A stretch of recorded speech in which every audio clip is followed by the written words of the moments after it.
Like love, dislike happens at first sight, and just as causeless. Maybe this feeling arises at the level of chemical elements? I work in a network of hypermarkets, middle-level management. There are no personnel under my command. I mainly contact the external environment, and what happens inside the hypermarket almost does not concern me. After announcing my relationship with the saleswoman Tina, I wasn't afraid. I didn't flaunt it, of course, but I didn't hide it either. She's not my subordinate. But everyone already knew that we have been together for an hour and are planning a wedding. Not that anyone is particularly interested in this, but girls are such girls. Tina once secretly told one colleague, then also secretly to another. Third, in short, the result is predictable. The entire female part of the team knows. I think that if it weren't for my fiancé's unruly things, our relationship would have remained unclear for a long time. She comes to work before me on time and leaves earlier. Tina is cute. She has a good face and figure. Everything was always good in our relationship. We never quarreled, and we had sex almost every night. And then we had Keith. He got a job as a warehouse worker, engaged in loading and unloading, taking goods to the hall. At first glance, an ordinary guy, an ordinary face, sporty, a head taller than me and much wider in the shoulders, and he was very fond of women. Very soon it became known that he flirted with almost all the girls and women in the store, flirted wildly and very successfully. This could be judged by the fact that one or the other saleswoman began to spend more time with him, left work with him together. And after some time, suddenly everything ended, and all communication between Keith and his passion was abruptly cut off. It wouldn't have bothered me, and I wouldn't have paid attention to it, if it weren't for the fact that Kit didn't like me right away. He got into the habit of teasing me at every convenient opportunity. On occasion and without occasion, on any trifle. These teasings were not such as to cause a confrontation, but when he made jokes and quips in the presence of other people, I always felt uncomfortable. And, as it happens, I know in many people later, in solitude, scrolling through the memory of a conversation with him, I found witty answers. Express them there, I would embarrass him. But these witty answers came to my head much later. He could say, seeing my polished shoes, that it seems that the only physical exercise that I can do is bending over with a shoe brush, could poke him in passing about my musical taste, provoked the approving laughter of colleagues. And what does he say somehow, when I was talking on the phone, shifting from foot to foot, he blurted out to the saleswomen that if I really want to go to the toilet and I'm afraid I won't be able to run, adult diapers are in the hygiene department. And all the girls who were nearby giggled. Even Tina. Damn it, I'm probably slow thinking. It never once occurred to me to answer him decently, and thank God that I didn't try to answer. There is nothing more ridiculous and pitiful than being asked seriously to answer veiled jokes. I began to avoid crossing with him, and if he came across my path, I tried to change direction, go around. He seems to have understood it. In any case, he began to find himself in unexpected places, and his nasty jokes were indispensable. And then he found out about our relationship with Tina. I noticed several times how he was talking to her when there were no customers, and he was taking a cart with goods into the hall. He was apparently joking and flirting, and Tina laughed and twirled her curls with her fingers, exactly the way she used to spin when we just started talking to her. Tina, I told her that evening, we need to talk. And I told her about the hidden bullying that Keith is doing, about his reputation as a lover, finally, about the fact that he seems to be targeting her. I spoke frankly and really hoped for understanding. Tina, I told her, I'm asking you to stop all communication with him. You can call me paranoid, but I feel that he intends to do some kind of mischief. Just don't think that I don't trust you. No, I love you and trust you completely, but Keith, do you know that he has already seduced several girls from our store? It seems that this is such a sport for him. Baby, what are you doing? My bride looked at me pityingly. I love you, and I will not allow him any liberties. Don't even think about it. You have nothing to fear. She said that, and I should have calmed down, but I thought that the best thing would be to tell her that she would no longer communicate with him at all, and that she would finally tell him why. The next day I was walking down the main avenue of the store and saw Tina and Keith. They were standing pretty far away from her department. He was saying something to her and she was giggling. I know sign language, not thoroughly, but I've learned some of the poses and gestures in marketing books. Her posture was open, The toes of her shoes were invitingly turned up, her shoulders were visibly back, clearly showing off her already large breasts, and she held the wrist of the other hand with one hand, showing him the palm of her hand. There was a decent distance between them, but at that moment I realized that she was no longer mine. Her posture could be described in one short word. Yes. I didn't let it show. I walked on by. I saw them talking 3 more times that day, all 3 times in different parts of the sales floor, but each time far from her department. There was no overt action, no movement, no hugging, much less kissing, just talking. But each time her postures expressed explicit prior consent. How did I observe them? I just came into the security room with a premium bag of chips bought at our own store. I told the guard that I mixed up the flavor, bought a huge bag, and now I don't know what to do with it, and I thought I saw him eating the chips. The guard excitedly confirmed that he really liked chips. I gave him the open packet, and as if in between said that I was preparing a marketing campaign and would like to see the behavior of customers. He gratefully allowed me to enter the observation room several times, and I, repeatedly entering, pretending with a clever look that I was writing something down on my smartphone, watched Tina and Keith.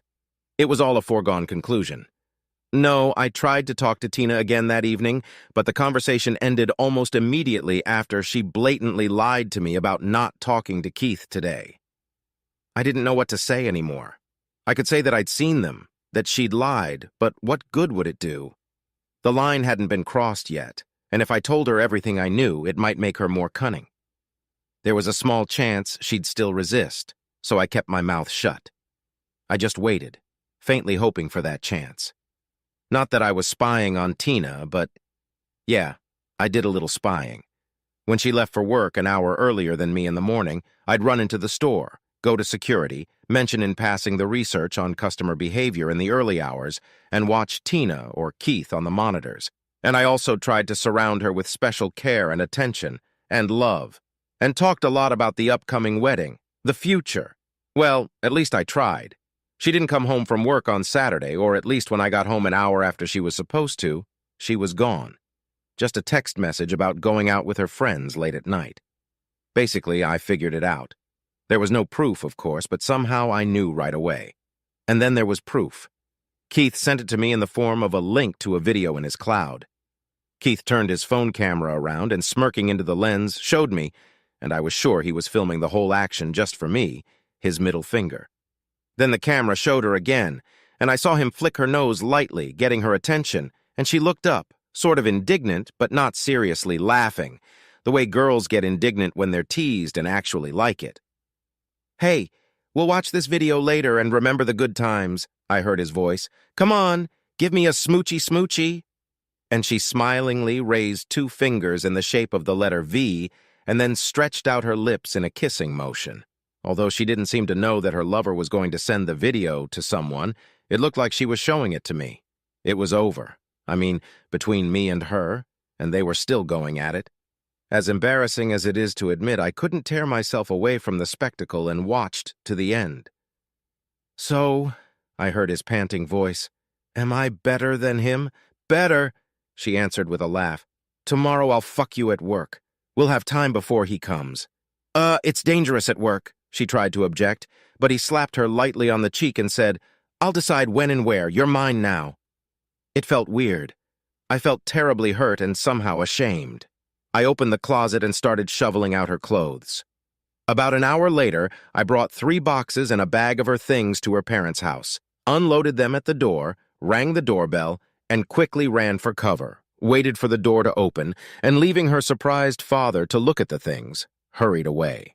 I returned home, took out the bottle of gin she had given me months ago and had not drunk, and was about to uncork it. But suddenly a funny plan occurred to me. Keith would be grinning in my face at work in the morning, hoping that I wouldn't dare to admit publicly that I'd become a cuckold, much less pick a fight with him. And he'll probably brag about his victory to a couple of his colleagues, maybe even show them the video. And behind my back there'll be whispers and giggles both from those to whom he'll present the evidence and from those who'll enjoy the rumors. So where does that leave me? Quit? And go far away?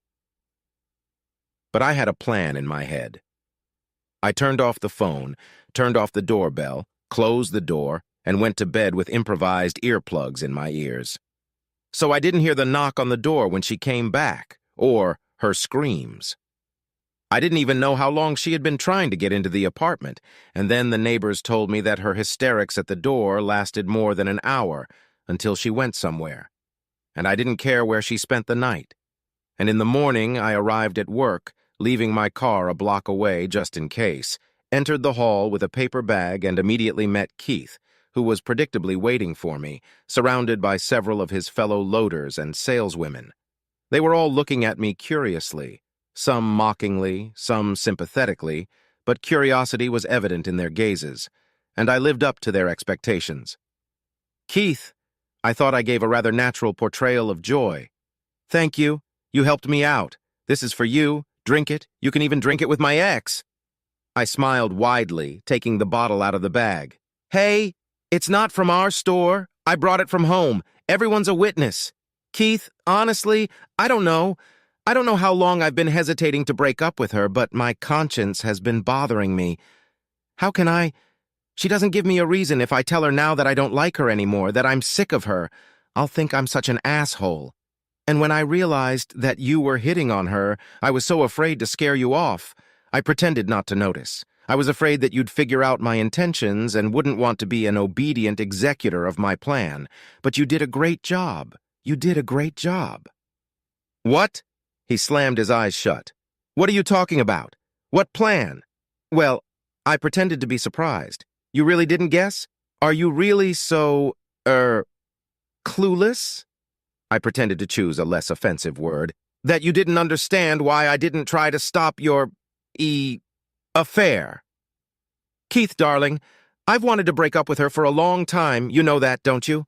She was out of my league, as they say. We were living together, but I felt like Michael Jordan playing against a backyard team. And I wanted to run away, but I didn't want to look like an asshole, not in her eyes, but in the eyes of the people around me, and even here, all of you." I glanced around at the crowd of onlookers. "Would think I was like that.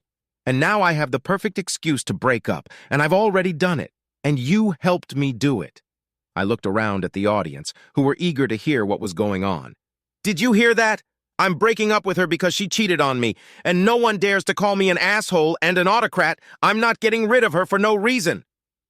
There was laughter, and the girls started to discuss what had happened, and I noticed that his partner, who was standing next to Keith, was holding his phone in his hand.